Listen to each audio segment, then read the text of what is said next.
నమస్కారం. ఆ రోజు సెప్టెంబర్ 26, 1883 సంవత్సరం బుధవారం రోజు. సెలవు దినం కాకపోవటం వల్ల శ్రీరామకృష్ణులను దర్శించడానికి భక్తులు తక్కువ సంఖ్యలోనే వచ్చారు. మధ్యాహ్నం 1 గంటకే సెలవు తీసుకొని శ్రీరామకృష్ణుల వారిని దర్శించడానికి దక్షిణేశ్వరం వచ్చాడు. శ్రీరామకృష్ణుల వారు చిన్న మంచం మీద కూర్చొని ఉన్నారు. ఆయనకి సాష్టాంగ నమస్కారం చేసి కూర్చున్నాడు. ఇలా అడిగారు, ఏమిటి ఇవాళ త్వరగా వచ్చేసావు, స్కూల్ లేదా అని అడిగారు. అందుకు అయ్యా, ఇవాళ విద్యాసాగర్ గారు మా స్కూలు తనిఖీ కోసం వచ్చారు. పాఠశాల ఆయనదే కదా, ఆయన వచ్చినప్పుడు పిల్లలు సంతోషంగా ఉండటం కోసం అని చెప్పి ఆ రోజు సెలవిస్తూ ఉంటారు. అంచేత నాకు 1 గంటకే పని అయిపోయింది, రాగలిగాను అని చెప్పాడు. అప్పుడు శ్రీరామకృష్ణుల వారు, విద్యాసాగరు ఇక్కడికి ఒకసారి వస్తానని మాట ఇచ్చాడే, మాట నిలబెట్టుకోలేదు. కేవలం పండితుల యొక్క మాటలు ఇలాగే ఉంటాయి. వారు చెప్పేది ఒకటి, చేసేది ఒకటిగా ఉంటుంది. వారి దృష్టి ఎంతసేపు కామినీ కాంచనాల మీదే ఉంటుంది. భగవద్భక్తుల యొక్క దృష్టి వేరు, సాధువుల యొక్క దృష్టి వేరు. వారి దృష్టి ఎప్పుడు కూడా శ్రీహరి పాదపద్మాల మీదే లగ్నమై ఉంటుంది. అందుచేత వారు చేసే పనులు వేరుగా ఉంటాయి. అది సరే, ఆ సంగతి వదిలి, కొంతకాలం క్రితం ఇక్కడికి ఒక సాధువు వచ్చాడు. అతడు మేఘాలను చూస్తే నాట్యం చేసేవాడు. ఈదురుగాలతో వర్షం పడేటప్పుడు ఎంతో ఆనందంతో పరవశించిపోయేవాడు. అతడు అద్వైతవాది. పంచవటిలో తపస్సు చేసుకుంటూ ఉండేవాడు.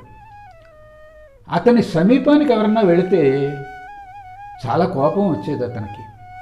జగత్తు మిథ్య, బ్రహ్మమే సత్యం అనేటటువంటి విచారణలో ఉండేవాడు. నేను ఒక పర్యాయం అటువైపుగా వెళితే అతనికి చాలా కోపం వచ్చింది సుమా. అతను సదా ఒక పట్టకం చేత్తో పట్టుకు తిరుగుతూ ఉండేవాడు. భగవంతుడు మాయ వల్లనే ఈ ప్రపంచమంతా ఇన్ని విధాలుగా కనిపిస్తోంది, బ్రహ్మం ఒక్కటే సత్యము అనేదానికి సూచనగా ఒక పట్టకాన్ని చేత్తో పట్టుకుని తిరిగేవాడు. పట్టకం యథార్థానికి స్వచ్ఛంగా రంగు లేకుండా ఉంటుంది, కానీ దాని గుండా చూసినప్పుడు వివిధ వర్ణాలు కనిపిస్తాయి. అదే ఈ జగత్తుకి సూచన అన్నట్లుగా పట్టకంతో తిరుగుతూ ఉండేవాడు. తరువాత ఒకసారి గంగానది ఒడ్డు నుంచి సన్నాయి మేళం వినిపించింది. అప్పుడు అతడు అన్నాడు, బ్రహ్మజ్ఞానం కలిగినటువంటి వ్యక్తి ఇట్లాంటి నాదం వింటే సమాధిమగ్నుడవుతాడు అని చెప్పాడు. అలా సాధువుని గురించి శ్రీరామకృష్ణుల వారు చెప్తున్నప్పుడు భక్తులందరూ కూడా ఆయనలో పరమహంసనే దర్శిస్తున్నారు. ఆయన ఒక పసిబాలులాగా నవ్వుతూ మందహాసం చేస్తూ ఈ విషయాలు చెప్తున్నారన్నమాట. ఆ తర్వాత ఆయన మాతో ఇలా అన్నారు, నేను నాంటా నుండి వేదాంత విజ్ఞానం తెలుసుకున్నాను. బ్రహ్మసత్యం జగన్మిథ్య అన్నదే వేదాంతుల సిద్ధాంతం. ఇంద్రజాలికుడు అనేక ఇంద్రజాలాలు చేస్తాడు, కానీ ఇంద్రజాలికుడే సత్యం. అతని ఇంద్రజాలం అంతా కూడా మాయ. అతను అప్పటికప్పుడు ఒక మామిడి చెట్టుని మొలిపిస్తాడు, దానికి ఒక కాయ కాయిస్తాడు, పండు పండిస్తాడు, కానీ అదంతా యథార్థం కాదు. ఇంద్రజాలికుడే సత్యం. అలాగే భగవంతుడు ఒక్కడే సత్యం, మిగిలినదంతా కూడా ఇంద్రజాలికుడి ఇంద్రజాలం లాంటిదన్నమాట అని చెప్పగానే అన్నాడు, జీవితం అంతా ఒక సుదీర్ఘ నిద్రలాగా ఉందండి. ఏది అసలైనదో ఏది కాదో అని తెలుసుకోవటం చాలా కష్టంగా ఉంది. ఆకాశతత్వాన్ని అర్థం చేసుకోలేకపోతున్నాం. ఈ మనస్సుతో ప్రపంచాన్ని మొత్తాన్ని అర్థం చేసుకోవాలని ఆలోచిస్తున్నాం, ఏమిటో అన్నాడు. అంటే అందుకు శ్రీరామకృష్ణుల వారు, సన్నిపాత జ్వరం వచ్చినటువంటి వ్యక్తి ప్రపంచాన్ని సక్రమంగా చూడగలరా? సన్నిపాత జ్వరం ప్రపంచమంతా వ్యాపించి ఉంది. అందుచేత యథార్థాన్ని వాళ్ళు చూడలేకపోతున్నారు. చూడు, కుటుంబాల్లో కలహాలు జరుగుతూ ఉంటాయి, ఎప్పుడైనా చూసావా? ఆడవాళ్ళు దెబ్బలాడుకుంటూ ఉంటారు. నిన్ను నాశనం చేస్తాను, నిన్నేం చేస్తానో చూడు, నువ్వు నాశనం అయిపోను, ఇట్లాంటి తిట్లు తిట్టుకుంటూ వాళ్ళు పోట్లాడుకుంటూ ఉంటారు. ఈ పోట్లాట్లు ఎందుకు జరుగుతున్నాయో ఎవరికీ అర్థం కాదు. అలా ఉంటుంది ప్రపంచ రీతి. ఇలా అంటూ శ్రీరామకృష్ణ వారు, ఈ జగత్తు మాయామందిరం అయితే ఇది ఆనంద సౌధం అని కూడా అంటారు. ఆనందంగా జీవించవచ్చు ఇందులో ఎరుక కలిగితే అన్నారు. అవిచ్ఛిన్నమైన ఆనందం ఎక్కడుందండి అన్నాడు మా. అవును, అది నిజమే అన్నారు శ్రీరామకృష్ణ వారు. వారిరువురు కూడా భవతారిణి ఆలయం వైపుగా బయలుదేరి వెళ్ళారు. భవతారిణిని దర్శించుకుని సాష్టాంగ నమస్కారాలు చేసి వచ్చి 12 శివాలయాలు మెట్ల మీద కూర్చున్నారు ఇద్దరు కూడా. అప్పుడు శ్రీరామకృష్ణ వారితో మా ఇలా అన్నాడు, ఈ దేహధారణ చేయటం ఎందుకో నాకు అర్థం కావట్లే. ఏవో కొన్ని కర్మలు చేయటానికే కదా, అందుకేగా ఈ దేహధారణ. ఈ దేహం ఏం చేస్తుందో తెలియదు, మరణం ఎప్పుడు ఆసన్నం అవుతుందో తెలియదు, అష్టబంధాలు ఉండనే ఉన్నాయి అన్నాడు. అందుకు శ్రీరామకృష్ణ వారు, అష్టబంధాలు కాదవి, అష్టపాశాలు. అయితే భగవంతుడి కృప ఉంటే అవన్నీ తొలగిపోతాయి. ఇంద్రజాలికుడు ఒక బారాటి తాడు తీసుకుంటాడు, దానికి ఏవో కొన్ని ముడులు వేసి ఒక కొసని ఒక గుంజకి కడతాడు. ఆ రెండవ కొస తీసుకొని చేత్తో పట్టుకుని ఒక్కసారి విదిలిస్తాడు. వెంటనే ఆ ముడులన్నీ విడిపోతాయి.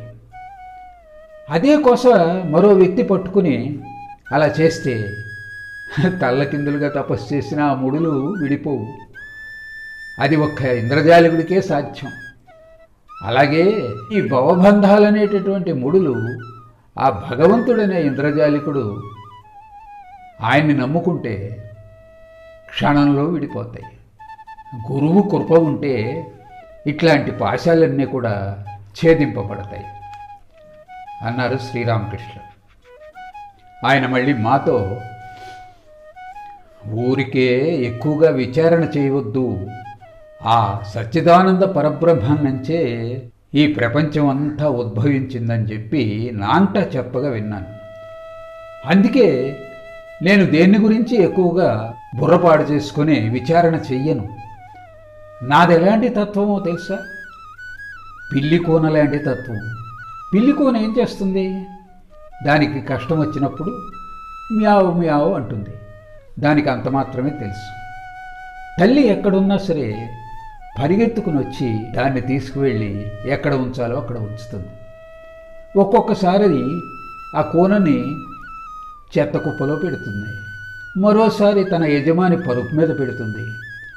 ఆ బిడ్డ సంరక్షణ భారం అంతా కూడా తల్లి చూసుకుంటుంది. బిడ్డ నాకు ఒక అమ్మ ఉంది అని నిశ్చింతగా ఉంటుంది. నా స్వభావం కూడా అదే, నేను అంతా అమ్మే చూసుకుంటుంది అనేటటువంటి భావంలో ఉంటాను ఎప్పుడు కూడా. ఇలా చెప్తూ శ్రీరామకృష్ణ వారు తమ ఛాతీ మీద చూపెడుతూ మాని ఈ ప్రశ్న అడిగారు, దీనిలో ఏదో ఉన్నట్టుంది, ఏమంటావు? మా నివ్వెరిపోయాడు.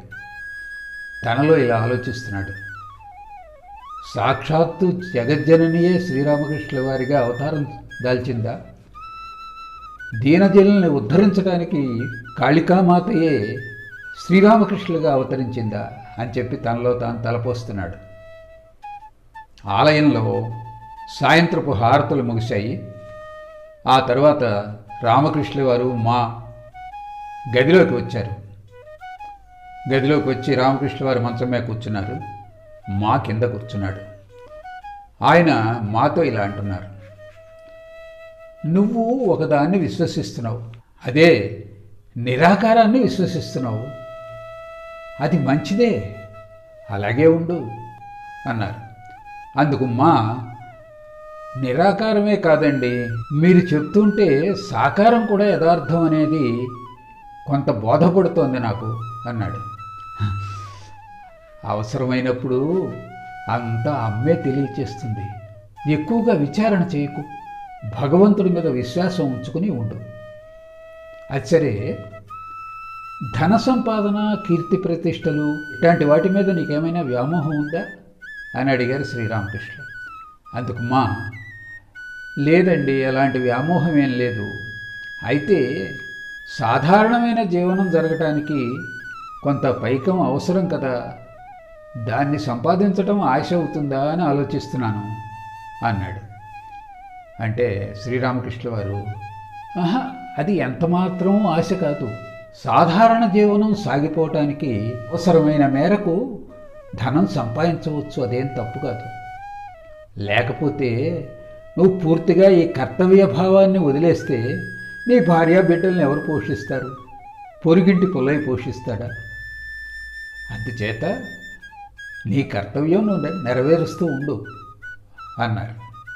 అయ్యా, కర్తవ్య దృష్టి ఉంటే జ్ఞానం కలగదు అని చెప్పి విన్నాను, దాని గురించి ఆలోచిస్తున్నాను అన్నారు. మా నువ్వు ప్రస్తుతం ఎలా ఉన్నావో అలా ఉండు. ఒకవేళ నీ కర్తవ్యాలన్నీ తగ్గించి వేయవలసి వస్తే అది అమ్మ చూసుకుంటుంది. ఆ సమయం ఆసన్నం అయినప్పుడు ఆ కర్తవ్యాలు వాటంతట అవే తొలగిపోతాయి. నువ్వేం చింతపడకు, భగవద్విశ్వాసంతో ఉండు, అంతా సక్రమంగా జరుగుతుంది అని చెప్పారు శ్రీరామకృష్ణులు. ఆ సమావేశం అక్కడితో ముగుస్తుంది. తర్వాత రాబోయేటటువంటి ఎపిసోడ్లో ఏం జరుగుతుందో చూద్దాం. అంతవరకు సెలవు. నమస్కారం.